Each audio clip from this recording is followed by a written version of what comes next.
ایک دفعہ انگلی کے اشارے سے ابو لہب نے کہا تھا نبی پاک کو آپ کا ہاتھ ٹوٹ جائے، اللہ نے فرمایا تبت یدا ابی لہب و تب، تو کہتا ہے میرے نبی کا ہاتھ ٹوٹ جائے تیرے دونوں ٹوٹ جائیں گے۔ اور سنو ابو لہب کا حال کیا ہو۔ ابو لہب کا معنی ہے ابو لہب شولوں کا باپ، لہب شولوں والا۔ کیا مطلب؟ ابو لہب اتنا حسین و جمیل تھا کہ اس کے جو رخسار تھے شولوں کی طرح چمکا کرتے تھے، اتنا خوبصورت تھا، لال سرخ رنگ تھا، خوبصورت آدمی۔ عرب میں جب غربت تھی تو اس کے گھر میں اس وقت بھی 2 اینٹیں سونے کی تھی، اتنا مالدار آدمی اور سردار تھا سارے مکے کا۔ لیکن نبی پاک کی بے ادبی کی، تمہیں پتہ ہی نہیں کہ رب دنیا میں سب سے زیادہ ناراض ہی اس سے ہے جو اس کے رسول کا بے ادب ہے، سب سے زیادہ ناراض ہی اسی سے۔ ابو لہب نہ گیا بدر کے موقع پر، ڈر گیا، کہنے لگا میں نے نہیں جانا، مکے میں رہ گیا، نہ گیا جہاد کے لیے، مسلمانوں کے خلاف نہ نکلا۔ لوگوں نے بڑا اس کو لان تان کیا، لیکن کہنے لگا میرے خرچے پہ 4-5 بندے لے جاؤ، میں نہیں جاؤں گا، پیچھے رہ گیا۔ لوگ کہنے لگے بچ گیا، لیکن اس کے جسم کے اندر ایسی بیماری نکلی کہ ریشے سے بھر گیا سارا وجود، ریشے۔ اس کے بچوں نے لے جا کے ابو لہب کو پیچھے ایک حویلی تھی مکے کے باہر، اس میں بند کر دیا۔ چیختا تھا، چلاتا تھا، میں بد دعا نہیں دیتا، پر اگر کلیجہ پھاڑ کے دیکھو تو دل بڑا زخمی ہے۔ میری حیات کو ٹکڑوں میں بانٹنے والے، جب تیری حیات بھی بکھرے تیری ممات بھی بکھرے، اللہ کرے اسی طرح تو بھی روئے جس طرح آج اس دھرنے میں شہید ہونے والے کی ماں روئی۔ اللہ کرے میری حیات کو ٹکڑوں بانٹنے والے، جب تیری حیات بھی بکھرے جب تیری ممات بھی بکھرے، بد دعا ہے تمہارے لیے، بد دعا ہے تمہارے لیے، جب تیری حیات بھی بکھرے تیری ممات بھی۔ بند کر دیا اس کو لے جا کے وہاں پیچھے، اور جب اس کو بند کر دیا کمرے میں تو چلاتا تھا، چیختا تھا، کوئی مجھے بچاؤ، کوئی پانی پلاؤ۔ دروازہ توڑ کے باہر نکلا تو چوک میں مر گیا ابو لہب۔ اتنی بدبو آتی تھی کہ کوئی قریب نہیں جاتا تھا۔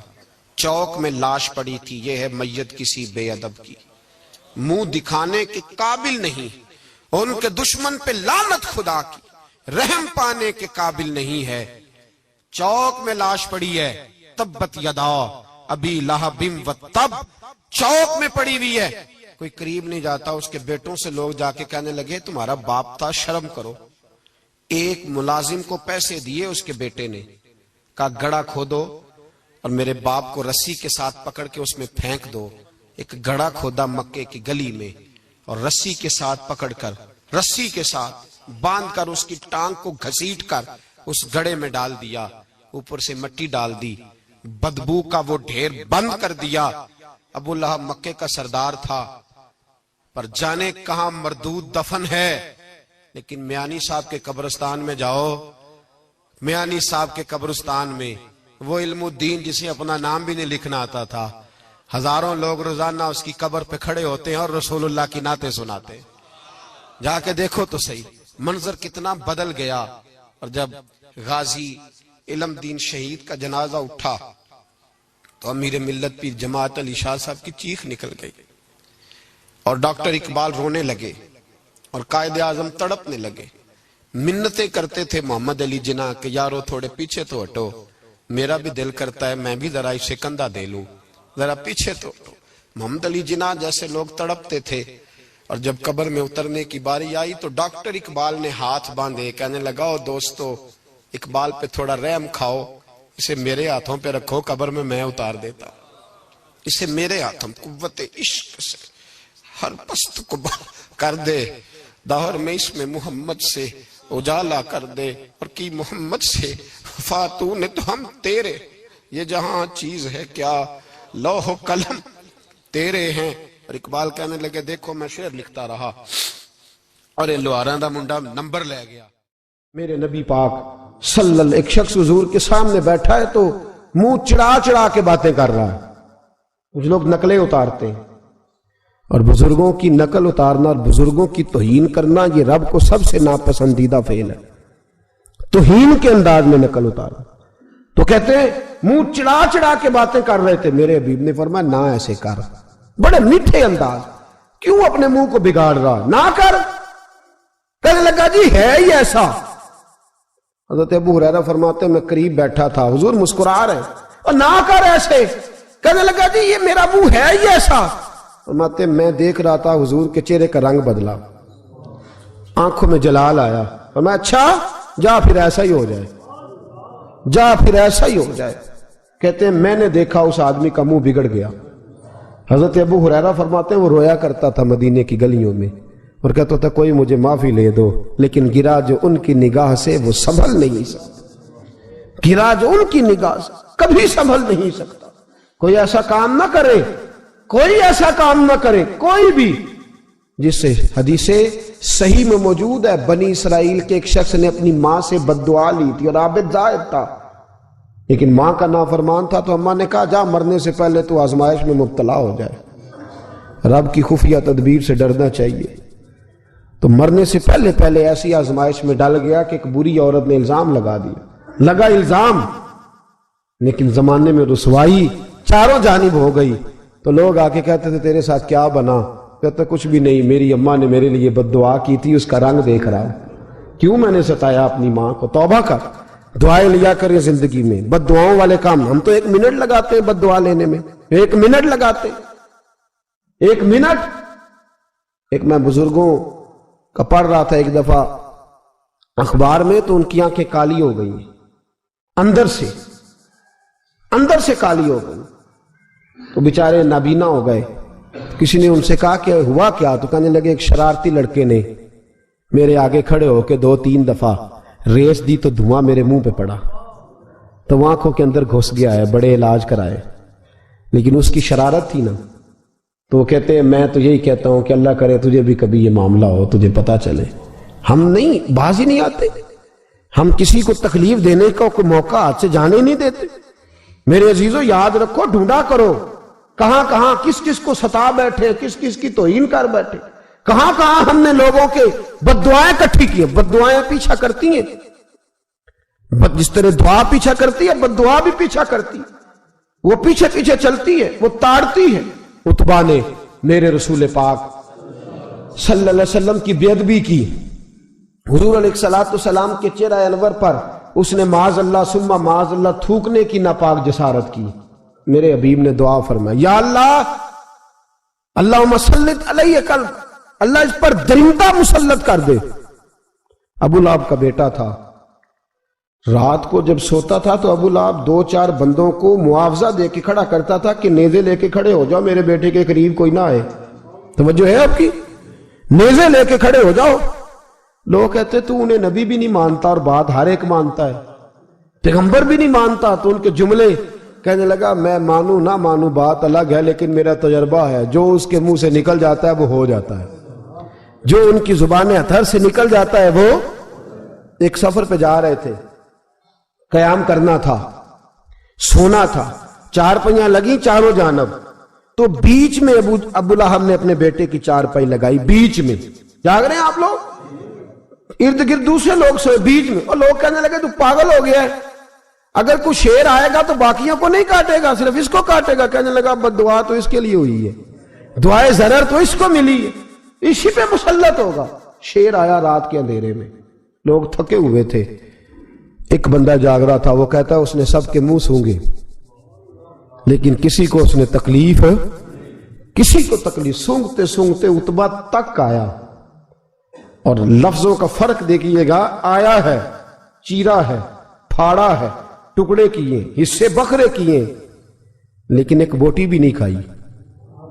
مار دیا, چہرہ بگاڑ دیا, وجود کاٹ دیا, چلا گیا قتل کر کے, کھایا نہیں ایک لقمہ بھی اس کے وجود. بھائی درندے پھاڑنے آتے ہیں کہ کھانے آتے ہیں؟ وہ کھایا نہیں, پھاڑ کے چلا گیا. تو لوگ سویرے پوچھنے لگے صحابہ سے کہ ماجرا کیا ہے؟ تو گویا صحابہ زبان حال سے کہہ رہے تھے گستاخ کا گوشت گندا ہوتا ہے, جانور بھی نہیں کھایا کرتے, گندا ہوتا ہے. یہ ہے میت کسی بے ادب کی, منہ دکھانے کے قابل نہیں ہے. ان کے دشمن پہ لعنت خدا کی, وہ رحم پانے کے قابل نہیں ہے.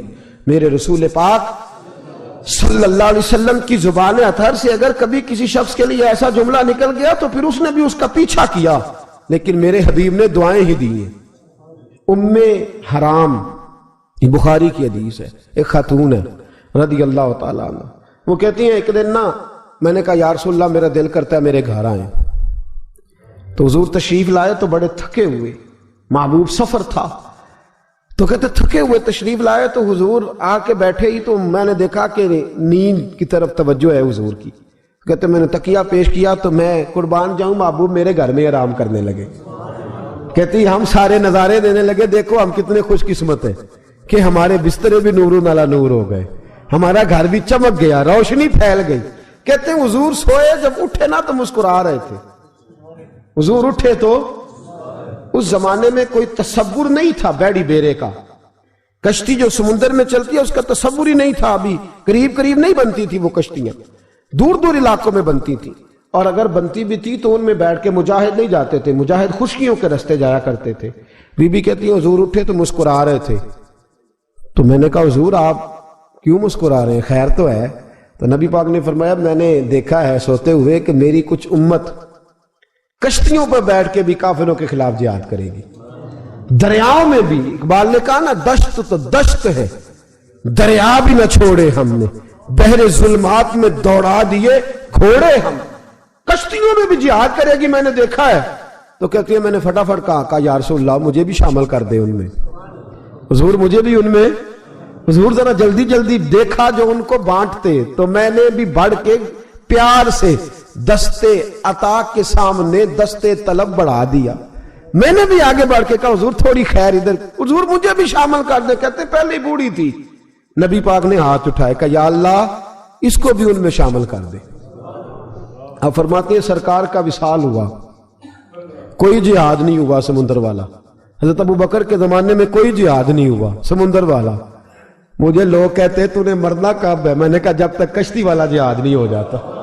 جب تک کشتی والا، جو دن کو کہہ دیا دن ہے تو دن نکل آیا، جو شب کو کہہ دیا شب ہے تو رات ہو کے رہی. خدا نے ان کی زبان کو وہ اختیار دیا، جو نکلی منہ سے ان کے وہ بات ہو کے رہی. فرمایا جب تک کشتی والا جہاد نہیں ہوتا میں نے مرنا.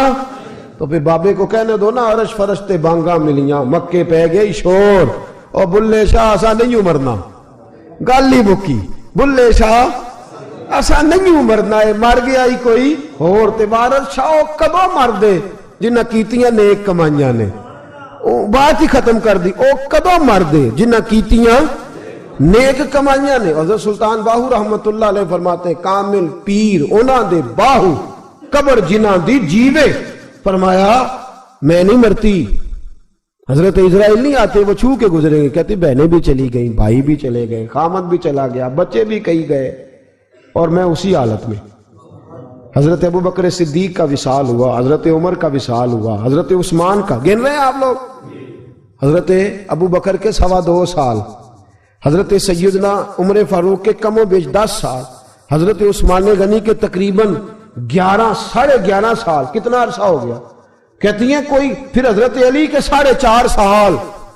بی بی کہتی ہے میں تر و تازہ تندرست کی تندرست لوگ پہتے ہو، بی بی تیرے ساتھ والے سارے چلے گئے، تو کب جائے گی؟ تو میں کہتی ساڑھے نبی دی زبان، ساڑھے نبی دی زبان، ساڑھے واسطے قرآن، میں کیسے جاؤں؟ ابھی جہاد ہی نہیں ہوا. کہتے ہیں خلفائے راشدین نے پردہ کیا. حضرت امیر معاویہ کا دور آیا اور حضرت امیر معاویہ نے قسطنطنیہ کے لیے جب مجاہد بھیجے تو سمندر کا رستہ تھا. کہتی ہیں جب سواریاں جانے لگی تو کہنے لگے کچھ بیویوں کی بھی ضرورت ہے کھانا پکانے کے لیے. کہتی ہے میں ہاتھ بھی کھڑا کرتی رہی، درود بھی پڑھتی رہی، اور محمد کی صداقت پر شکر بھی ادا کرتی رہی. کہتے ہیں میں نے ہاتھ کھڑا کیا تو مجھے کچھ لوگ کہنے لگے بی بی تو سلیکٹ ہو جائے گی، تو بوڑھی ہے. تو کہتی ہے میں نے کہا سلیکٹ ہو کیا جاؤں گی، مجھے جانے والے سلیکٹ کر کے گئے ہیں، مجھے سلیکٹ کیا گیا ہے. جنہوں نے ظاہری پردہ کیا ہے نا سلیکٹ مجھے. حضور نے دعا کر دی تھی تو نبی پاک کی دعا. فرماتی ہیں ہم نے کشتی میں بھی بیٹھی، جہاد بھی کیا، اور جس دن وہ جہاد ختم ہوا حضرت ام حرام کا وصال ہو گیا. تو لوگوں سے پوچھتے بی بی چلی گئی؟ کہنے لگے ہاں مصطفیٰ کا کیا ہوا وعدہ جو پورا ہو گیا ہے. میرے محبوب نے جس کو دعا دے دی، میرے رسول کریم نے جس کے لیے دعا کر دی.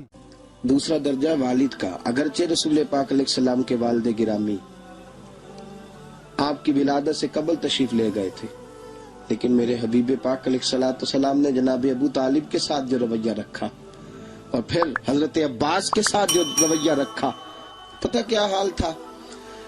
جب رسول پاک علیہ السلام فرماتے ہیں غربت تھی تو مجھے جناب ابو طالب نے پالا، ان کی زوجہ حضرت فاطمہ بنت اسد رضی اللہ تعالیٰ عنہ جو جناب علی المرتضیٰ کی والدہ ہے، فرماتے ہیں کہ انہوں نے میری بڑی خدمت کی، مجھے گھر میں رکھا، پیار سے رکھا۔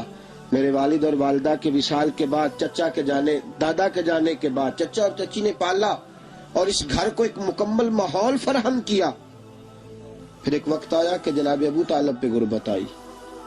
نبی کریم صلی اللہ علیہ وسلم بکریاں چرانے جاتے تھے اور وہاں سے جو اجرت لے کے آتے تھے سیدھی لا کے چچا کی ہتھیلی پہ رکھتے تھے، چچا کی ہتھیلی پہ رکھتے اور فرماتے تھے کہ چچا آپ اپنے مصارف کے لیے اس کو خرچ کر سکتے ہیں، یہ عالم۔ اور پھر چچا نے بھی تو کمال کر دی نا، پھر اس چچا نے بھی تو کمال کر دی نا۔ سارے لوگ کٹھے ہو کے آ گئے نا حضرت ابو طالب کے پاس اور آ کے کہا کہ جناب اپنے بھتیجے کو منع کیجیے ورنہ ساری برادری آپ کی مخالفت کرے گی، حد ہو گئی، اب حد ہو گئی، اب ساری ان سے کہیے کہ انہیں دولت چاہیے یا عرب کی کوئی خوبصورت عورت چاہیے یا معاذ اللہ کوئی اور چیز کا مطالبہ کرتے ہیں تو ہم دینے کو تیار ہیں، لیکن ان کو کہتے ہیں کہ یا تو تبلیغ چھوڑ دے، یا ان کا یہ بھی کہنا ہے کہ جو آپ کا مطالبہ ہے آپ بتلائیں۔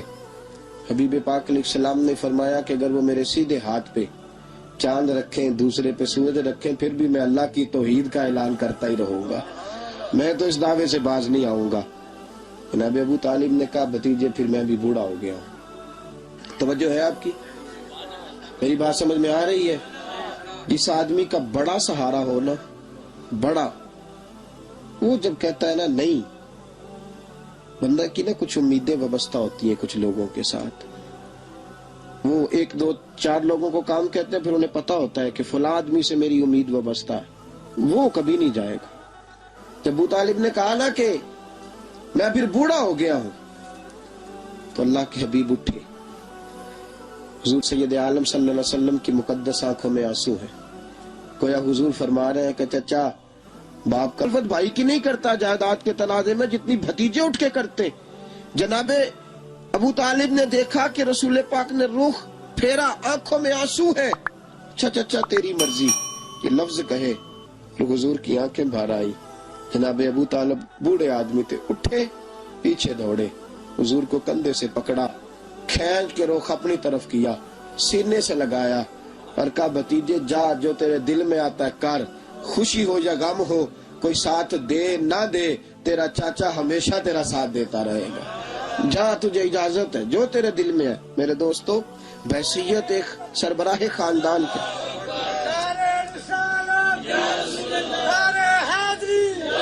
اب ان رشتوں کا اور پھر جب جناب ابو طالب کا وصال ہوا اور جناب خطیۃ الکبریٰ بھی اسی سال میں گئی تو عام الحزن کہا یہ غم کا سال ہے، یہ غم کا سال۔ رشتوں کا تقدس جو نبی پاک علیہ السلام کے آنے پہ قائم ہوا، قبل اس کے انسانیت اس سے آشنا نہ تھی۔ رشتوں کو جو محبت اور خلوص کا رنگ میرے مصطفیٰ نے عطا فرمایا، دنیا کے کسی قانون میں اس کا تصور بھی نہیں کیا جا سکتا۔ اللہ علیہ کے پاس نا ایک بوڑھی اماں اپنا بیٹا چھوڑ گئی، تو حضرت صاحب نے کو 2 4 5 مہینے رکھا، تو بعد میں اس کی اماں کو بلا کے کہا کہ تو بیوہ ہے، بیٹا تیرا یتیم ہے، میں نہیں چاہتا کہ اس کا وقت ضائع ہو، یہ پڑھنے والا کوئی نہیں، سارے نہیں بھائی پڑھنے والے ہوتے، اب یہاں علماء بیٹھے ہیں، میں بے ادب بھی نہ ہو جاؤں، کچھ پورے 8 سال لگا کے بھی آ جاتے ہیں، سند بھی ان کے پاس ہوتی ہے، ناراض نہ ہو جانا، یہ تو سب اچھے لوگ ہیں، سند ہوتی ہے پر پتہ کوئی نہیں ہوتا، یہ اعلیٰ حضرت نے لکھی ہے بات، سند ہوتی ہے، پوری ڈگری ہوتی ہے، اس پہ کئی لوگوں کے سائن بھی ہوتے ہیں۔ تو بہت سارے طالب علم ایسے ہوتے ہیں جو مدارس میں کہتے ہیں میں فاضل فلاں ہوں، لیکن کوئی شے پاس، تو مولانا سردار احمد صاحب محدث اعظم پاکستان رحمۃ اللہ علیہ اس بوڑھی کو کہنے لگے تیرا بیٹا کند دینا ہے، پڑھنا پڑھانا اس نے کچھ بھی نہیں، تو یتیم بچہ ہے، کل کو تو کہے گی کہ میرے بیٹے نے وقت ضائع کیا تو واپس لے جاؤ۔ بوڑھی اماں رونے لگ گئی، کہنے لگی میں پڑھانے تو نہیں لائی تھی، میں تو آپ کو رب کا ولی سمجھتی ہوں، میں تو نوکری کرانے لائی تھی، نوکری۔ حضرت انس بن مالک کہتے ہیں میری اماں بھی حضور کی بارگاہ میں دے گئی تھی، حضور کی بارگاہ میں یہ نہیں کہا تھا کہ یا رسول اللہ پڑھا دیں، ہاں ہاں میں ذمہ داری سے بات کر رہا ہوں، یہ نہیں کہا تھا حضور مجاہد بنا دیں، یہ تھوڑی کہا تھا کہ یا رسول اللہ صلی اللہ تعالی علیہ وسلم سے مفسر، محدث، محقق، مفتی بنا دیں۔ حضرت انس کی اماں کہہ گئی تھی سونیا جب تک یہ رہے گا نا آپ کی نوکری کرے گا، یہ گھر کے کام کاج کرے گا، ڈیوٹی کرے گا، حضور یہ آپ کی نوکری کرے گا۔ تو میرے محبوب نے پھر دعا کر دی، اللہ اسے برکت عطا فرما۔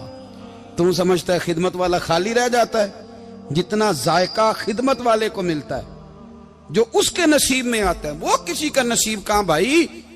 حضرت انس کہتے ہیں حضور نے دعا کر دی، برکت کی۔ مجھے تو کھیتی باڑی آتی بھی نہیں تھی، پر لوگوں کے باغ میں سال میں 1 دفعہ پھل لگتا تھا، میرے باغ میں 2 دفعہ لگتا تھا۔ حضور نے دعا کر دی یا اللہ اسے اولاد دے۔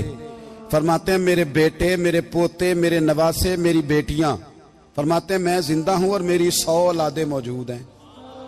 پریشان ہو گیا 100 سن کے کہ بچے 2 ہی اچھے، 100 اولادیں میری موجود ہیں۔ حضرت انس بھی مولانا سردار احمد صاحب کے پاس نا چھوڑ گئی بچہ، کہنے لگی حضرت جی میں کو پڑھانے کے لیے تھوڑا چھوڑ گئی ہوں، میں تو اس لیے چھوڑ کے گئی ہوں کہ آپ مہربانی کریں، خدمت کرائیں۔ تو حضرت جی کہنے لگے کوئی ایسا کام ہی نہیں، خدمت والا کیا کراؤں؟ کہنے لگی پٹھے پوا لیا کرو جی۔ ان لڑ پیندے نے کہنے نے بچے کام کر دیں مدرسے دا، حالانکہ اب کہاں بچے کام کرتے ہیں، اب تو گزر گیا دور، اب تو بچے کام کراتے ہیں۔ اب بچے بھی ناراض ہو رہے ہیں، گھور گھور کے دیکھ رہے ہیں، صحیح پہ رہا ہوں آپ کو، بچے کام کراتے ہیں، بچے کہاں کام کرتے۔ کہنے لگی یہ چارہ ڈالے کرے گا آپ کی بھینسوں کو۔ تو حضرت نے اس کو کہا کہ بی بی چارہ میری بھینسوں کو ڈالنے کے لیے میں نے بندہ رکھا ہوا ہے، تو جا لے جا۔ کہنے لگی ہاتھ باندھ کے حضور مہربانی کریں رکھ لیں، چارہ ڈالے گا۔ اور پتر توجہ سے چارہ ڈالنا حضرت کی بھینسوں کو۔ رونے لگی، حضرت نے رکھ لیا، مہینے کا خرچہ بھی دیتے۔ شام کو نا وہ سارا دن کام کرتا، شام کو آ کے پیروں میں بھی بیٹھ جاتا، حضرت جی لائیں تیل تھوڑا سا، پیر نہ دبا دوں۔ 8 سال ساتھ والے پڑھتے رہے، یہ بیچارہ نوکری کرتا رہا، میرا روپ بھی نہیں تے میرا رنگ بھی نہیں، اور مینو یار منان دا ٹنگ بھی نہیں۔ کبھی کبھی نا حضرت بلال حبشی فارغ ہوتے نا تو نبی پاک کی بارگاہ میں عرض کرتے حضور کوئی کام تو نہیں، سارے ہو گئے، حضور جاؤں ذرا، چلے جاتے۔ ایک دن سلمان فارسی کہنے لگے یا رسول اللہ یہ بلال کہاں جاتا ہے؟ فرمایا جا دیکھ کے تو آ۔ حضرت سلمان واپس آئے تو آ کے رونے لگے، کہنے لگے سونیا جب یہاں سے جاتا ہے نا تو جا کے سیدہ فاطمہ کی چکی پیسنی شروع کر دیتا، بی بی صاحبہ کے کام کرنے لگتا ہے، گھر میں جا کے اسنین کی ڈیوٹی کرتا ہے، وہاں بھی کام یہاں بھی کام۔ وہ چارہ ڈالتا رہا، اس نے چارہ ڈالا۔ حضرت محدث اعظم کی بھینسوں کو دستار فضیلت کا وقت آ گیا، سارے پگڑیاں سجا کے آ گئے، آج دستار ہوگی۔ یہ نہ پیچھے ہو کے بیٹھ گیا، چونکہ پڑھا ہی نہیں تھا تو دستار کا ہے کی، دستار تو اس کی جو پڑھے گا، ہم نے تو پڑھا ہی نہیں، ہم نے تو یار پڑھا، گھر پڑھا، ڈیوٹی کری۔ حضرت محدث اعظم رحمت اللہ علیہ کے ہاں جب اعلان ہونے لگا نا کہ اب دستار ہوگی تو حضرت نے پہلا اعلان اس کا فرمایا۔ تو مت جان لا بندہ کپڑے بھی کدی کدی بدل دے نا، وہ کہتا ہے جس حال میں بھی تھا میں پلٹ کے دیکھنے لگا کہ پڑھا پڑھایا تو ہے، کوئی شے نہیں، تو یہ ماجرا کیا ہے؟ پیچھے سے اٹھ کے آئے تو کہتے ہیں باقیوں کی دستار کسی عالم نے کی، کسی صوفی نے کی، لیکن یہ بھینسوں کو چارہ ڈالنے والا جب آیا تو محدث اعظم نے فرمایا پگڑی کے بال کو کوئی ہاتھ نہ لگائے، یہ ساری دستار میں نے کرنی ہے۔ اور فرماتے ہیں حضرت بال بھی دیتے جاتے تھے اور آنسو بھی بہاتے جاتے تھے، ماتھا بھی چومتے تھے، اور فرماتے تھے دستار کے بعد چلا تو نہیں جائے گا یار، مجھے تو عبادت بھی نہیں رہ گئی، مجھے تو چابیوں کو بھی نہیں پتا کون سی کہاں رہتی ہے، جائے گا تو نہیں تو رو پڑا۔ کہنے لگا سونیا جائے تو وہ جس کے پلے کچھ ہے ہو، آتا جاتا تو ہے کچھ نہیں، مجھے کس نے رکھنا ہے، میں نے کہاں جانا ہے، ادھر کہاں تو ادھر ہی رہوں گا۔ وہ اس طالب علم کے سارے استاد بھائی کہتے ہیں اس نے دستار کرائی، پڑھا پڑھایا کچھ نہیں، پر جو مسئلہ اڑ جاتا تھا نا، وہ جو اڑ جاتا تھا نا، وہ جا کے اس سے پوچھتے تھے تو کتابیں کھولنے کی ضرورت نہیں پڑتی تھی۔ حضرت ام سلمہ رضی اللہ تعالیٰ عنہ کہتی ہے میں نے عرض کی یا رسول اللہ صلی اللہ علیہ وسلم میری بچی بڑی بیمار ہے، تو مجھے کسی نے کہا ہے یہ تھوڑی سی نشے والی چیز ہے، یہ بنا کے تیار کر کے دو صحیح ہو جائے گی، بیمار ہے بچی تو یہ نشے والی چیز ہے، اس کو تیار کر کے دو، تھوڑا نشہ ہے، اگرچہ بعض، میں نے شروع میں کہا، بعض لوگ مریض کو، سخت مریض کو ایسی ادویات جو مجبوری بن جائے اس کی گنجائش اور اجازت دیتے ہیں. محتاط علماء تو اس میں بھی بہت ساری چیزیں پہلے بیان کرتے ہیں، لیکن اس نے کہا جی نرا نشہ دینا ہے شفا کے لیے. حضرت ام سلمہ کہتی ہے میرے نبی پاک نے میری طرف دیکھا، میری طرف. تو میں نے کہا یا رسول اللہ آپ کیا فرمانا چاہ رہے ہیں؟ تو نبی پاک نے فرمایا ام سلمہ کبھی ناپاک چیز میں بھی شفا ہوئی ہے، کبھی ناپاک چیز میں بھی، کبھی شراب اور خمر میں بھی شفا ہو سکتی ہے. شفا رب کریم نے رکھی ہے پر شہد کے اندر رکھی ہوئی ہے، شفا اللہ نے رکھی ہے قرآن مجید میں رکھی ہوئی ہے. تو اس میں بھی کبھی یہ حضور نے بیان کیا ہے کہ اس کے اندر شفا ہو سکتی، تو امت کتنی دلیری کرتی ہے جو یہ مشورے دیتی ہے کہ اس کے اندر نشہ ہے، شراب ہے، تو کھانسی چلی جائے گی تو فلانی بیماری چلی جائے گی. نہ آؤ ان چیزوں پہ، نہ اپنے ایمان کو خرابی دو، اور نہ ایسی باتیں کرو جس سے کہ ڈائریکٹ رسول اللہ صلی اللہ علیہ وسلم کے واضح ارشادات کی مخالفت ہو. میرے نبی پاک صلی اللہ علیہ وسلم نے فرمایا. اور پھر کچھ لوگ کہتے ہیں تھوڑی پی ہے جی. اب تو میں تجزیے میں پڑھ رہا تھا کہ ایسی شراب ایجاد ہو گئی ہے، لوگ شراب پیتے ہیں اور وہ مست بھی رہتے ہیں، کار بھی چلاتے رہتے ہیں، کہتے ہیں جی نہیں ہمارا ذہن معاف نہیں ہوا تو یہ والی صحیح ہے، نشہ نہیں لاتی. میرے نبی پاک صلی اللہ علیہ وسلم نے فرمایا جس چیز کی تھوڑی مقدار، زیادہ مقدار حرام ہے اس چیز کی تھوڑی مقدار بھی حرام ہے. جس کی زیادہ مقدار حرام ہے اس کی تھوڑی بھی. تو خمر اور شراب اگر فل پینا جائز نہیں تو تھوڑی پینا بھی جائز. یہ حرام ہے اور حرام تھی اور قیامت تک حرام ہی رہے گی. میرے نبی پاک صلی اللہ علیہ وسلم نے منع کیا اور حضور نے اظہار ناپسندیدگی فرمایا. اور میں 40 دن تو عبادت ہی قبول نہیں ہوتی شراب پینے والے جب تک سچی توبہ نہ کرے. یہ لفظ جب ادا کرتا ہوں تو شرم سے میری زبان لڑکھڑاتی ہے کہ یار درباروں پہ بھی نشہ بکتا ہے. میں یہ بات کر رہا ہوں صوفیاء کا ترجمان، درباروں پہ، مزاروں پہ. اور سجادہ نشینوں تمہیں زمین نگل جائے، آسمان تمہیں لے اڑے، تم پر قہر نازل ہو، تم نے باپ دفن کر کے تو وہاں نشے کا اڈا بنا لیا، ماؤں سے بیٹے چھیننے لگے ہو، عورتوں کے سروں سے کپڑے چھیننے لگے ہو، سہاگ مارنے لگے ہو، بیٹیاں اور بیٹے یتیم کرنے لگے ہو، نشہ بیچتے ہو درباروں اور مزاروں پہ. یہ تماشا لگ گیا. آپ کیسے کروں یہ بات، پر کرنی پڑ رہی ہے، مجبوری ہے، یہ مضمون مکمل نہیں ہو سکتا. بند کر دیں وہ دربار، ہمیں نہیں چاہیے جن درباروں پہ نشہ بکتا ہے. میں ذمہ داری سے کہہ رہا ہوں، بات ریکارڈ ہو رہی ہے. جوتے کی نوک پہ وہ سجادہ نشین جو امت کو ڈرگز دیتا ہے، وہ سجادہ نشین کا ڈیرا نہیں، وہ گند کا اڈا ہے. وہاں سے فیض نہیں مل رہا، امت کی تباہی ہو رہی ہے. بتا دو، پھیلا دو. اس کو اعتراض کرنا ہے کرو. میرے رسول پاک سید عالم صلی اللہ تعالی علیہ وسلم کا دین ضروری ہے. کسی پیر کی سجادگی ضروری؟ بولیے سجادگی ضروری؟ بڑی ذمہ داری سے کہہ رہا ہوں اور نمائندگی کر رہا ہوں اپنی جماعت کی. نہ ہمارے بزرگوں نے کل اس کی حمایت کی تھی، نہ آج کرتے ہیں، نہ قیامت تک کریں گے. بند کر دے وہ دربار اور مزار. بزرگ دنیا میں یہ کام کرنے آئے تھے اور ہماری سوچ اتنی گر گئی ہے، اتنے ہم کمزور ہو گئے. کہتے ہیں جب اس کو چڑھ جاتی ہے تو پھر بڑی معرفت کی باتیں سناتا ہے. تجھے شرم نہیں آئی یہ لفظ کہتے ہوئے؟ اب نشئی تجھے معرفت سکھائے گا؟ اب تو شرابی سے، بھنگی چرسی سے دین سیکھے گا؟ کہتے ہیں اس نے پی ہوئی تھی، چڑھی ہوئی تھی، بات کر دی تو میرا کام بن گیا. اتنی گندی اور میلی سوچ صاحب ایمان کی ہوتی ہے. تو اب نشیوں سے جا کر دعائیں کرائے گا؟ سن، میرے نبی پاک صلی اللہ علیہ وسلم نے فرمایا جو شراب پی لے، نشہ کر لے، اس کی تو 40 دن تک عبادت رب قبول نہیں فرماتا. تو کہتا چڑھی ہوئی تھی تو اس نے دعا کر دی، تجھے شرم ہی نہیں آئی بات کرتے؟ حیا ہی نہیں کیا تو نے جملہ بولتے؟ یہ کوئی تصوف اور طریقت ہے؟ جاؤ اٹھا کے لے جاؤ. ایسی کوئی تصوف اور طریقت ہمیں نہیں چاہیے. ہمیں وہ والی طریقت چاہیے جس میں خدا کے قرآن کی بات ہوتی ہے اور محمد مصطفیٰ کے فرمان کی بات ہوتی ہے صلی اللہ علیہ وسلم. تو بھائی یاد رکھو یہ کوئی طریقہ نہیں. ایک مزار ہے، مجھے ایک صاحب کہنے لگے آ جائیں یہاں بھی فاتحہ پڑھیں. میں نے کہا یہاں کیا ہے؟ کہنے لگے تھے تو بابا جی نشہ وشا کرتے، پر اب سنا ہے لوگوں کی منتیں بڑی پوری ہوتی ہیں، مجھے جذبات بڑے کم آتے ہیں۔ میں نے اس آدمی کو گریبان سے پکڑ لیا، میں کہ ادھر ہٹ، وہ تو نشہ کرتا تھا اور تو جاتا تھا، تیری یہ کیسے طاقت ہوئی؟ تو نے مجھے مشورہ دے دیا، تو ہمیں کمزور سمجھتا ہے؟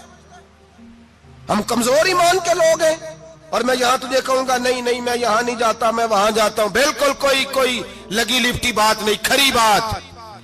تصوف وہ، دربار وہ جہاں قرآن پڑھا جائے اور رسول اللہ کی حدیث سکھائی جائے، باقی کوئی مطلب نہیں کسی قسم کا۔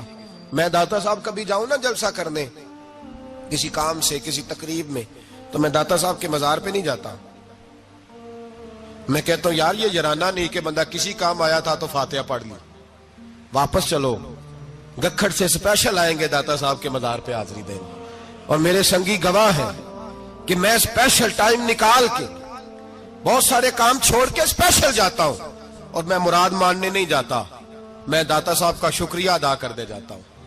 میں ان سے کہتا ہوں حضور آپ کی مہربانی، آپ یہاں آئے تو ہمارے بڑے بھی رسول اللہ کے غلام بن گئے۔ میں تو سلام عقیدت پیش کرنے جاتا ہوں، ہم مزارات پر جانے کے قائل نہیں، بلکہ ہماری تو عقیدت کا درجہ ہی مکمل نہیں ہوتا جب تک ہم مزار پہ سلام نہ کریں۔ پر مزار داتا صاحب کا، مزار خواجہ معین الدین اجمیری کا، مزار غوث اعظم جیلانی کا، مزار محدث اعظم مولانا سردار احمد کا، مزار اولیاء کا، مزار میاں شیر محمد شرک پوری کا، مزار رب کریم کے بندوں کا۔ بھنگیوں چرسیوں کے مزار نہیں ہوتے، اور نام ان مزارات کے قائل ہیں، بالکل قائل نہیں ہم۔ میں تھوڑے دن پہلے لاہور گیا تھا، تو میں کار میں میاں صاحب میاں شیر محمد شرک پوری کا ذکر کر رہا تھا۔ میں اپنے دوستوں سے کہہ رہا تھا یار بہت بڑا بابا ہوا ہے، تو مجھے کہنے لگی کرامت کیا ہے؟ میں نے کرامت یہ ہے کہ ساری زندگی سنت کا درس دیا ہے۔ تو مجھے کہنے لگے آپ کبھی گئے نہیں؟ میں نے کہا میں اسپیشل گیا تھا، اور تھوڑے دنوں کے بعد پروگرام بناؤں گا تو میں ساتھ لے کے جاؤں گا۔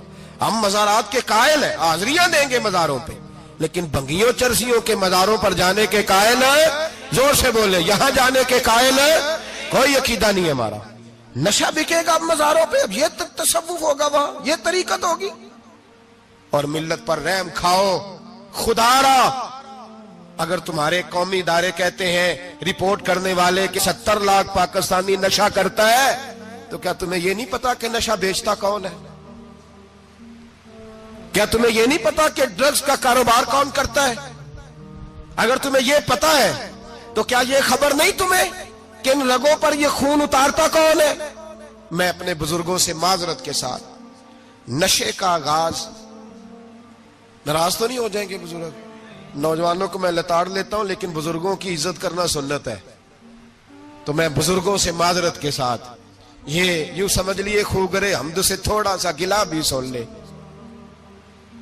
نشہ سگریٹ سے شروع ہوتا ہے، سگریٹ سے۔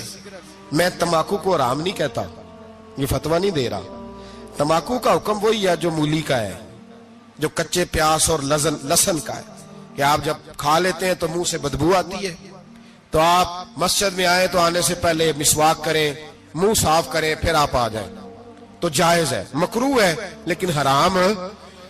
لیکن تمباکو سے آگے جب حالات بڑھتے ہیں، تجزیہ نگاروں نے لکھا ہے کہ ہمارے پنجاب کے کچھ علاقوں میں اب سگریٹ سے نکال کے نا، پہلے بھی بھرتے تھے لوگ اس میں بڑا کچھ، اب پتہ ہے کہ نیا نشہ ایجاد کیا ہے، اب اس کے اندر چرس بھی بھرتے ہیں، اور چھپکلی کو مار کے، سکھا کے، خشک کر کے، اس کو پیس کے وہ ساتھ نشے کے ملاتے ہیں، اور اس کا حال یہ ہوتا ہے کہ آدمی کو زیادہ نشہ ہوتا ہے، اور کہتے ہیں وہ اتنا گند ہے کہ وہ آدمی کسی کو دانت بھی لگائے گا تو وہ بندہ بھی بیمار ہو جائے گا۔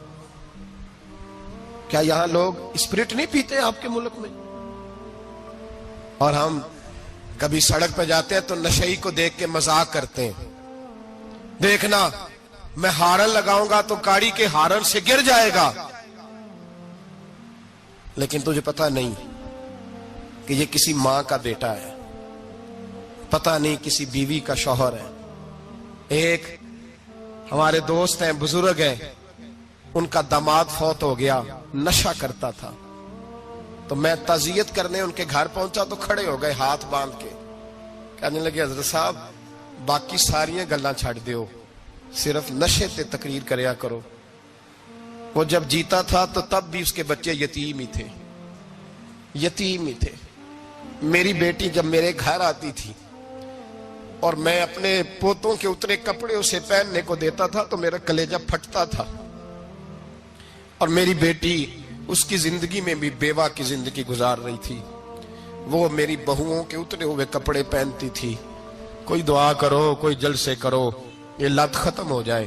اور کہنے لگا اب میرے وہ چلا تو گیا ہے, دادا دادی اس کے پہلے کوئی نہیں, چچا ہے کوئی نہیں, جب تک تو میں زندہ ہوں ان نواسوں کو کوئی روٹی کا لقمہ, کوئی کپڑا مل جائے گا. لیکن سوچتا ہوں میں بوڑھا ہوں, مر گیا تو ان کو کوئی پوچھے گا بھی نہیں, کون ان کی خبر.